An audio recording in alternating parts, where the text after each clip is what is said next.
Overcoming attachments, returning to here and now. Any form of attachment inherently leads to a sense of diminishment. You might question the idea that any attachment brings about a decline, believing some attachments are beautiful, positive, and valuable. However, if you observe closely, all our attachments throughout life, relationships from childhood to adulthood, from family to social interactions, from early education to advanced studies, from peers to partners and children, are rooted in the external world and intertwined with thoughts. These attachments arise through various thoughts that evoke specific feelings.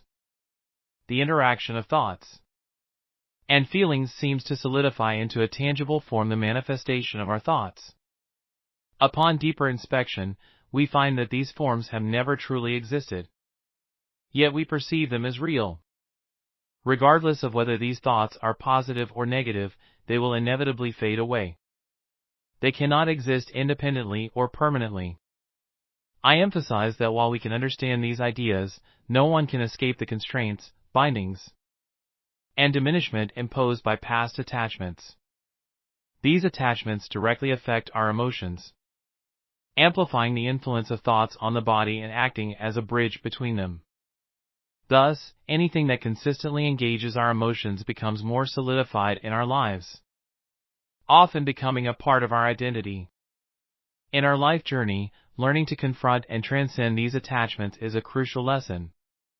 The answer lies much like love and forgiveness, simply in returning to here and now. Only by anchoring ourselves in the present moment can we escape this cycle of diminishment. We need not continuously entangle ourselves in a specific person, emotion, or situation. By living in this moment, thoughts of diminishment cannot arise, even if they do. Awareness can lead to their natural dissolution. We might believe that the intense pain from these past attachments prevents us from living in the moment. It may seem impossible to focus on the present, especially when emotions are at their peak. This is inevitable in states of unconsciousness. We all experience similar struggles.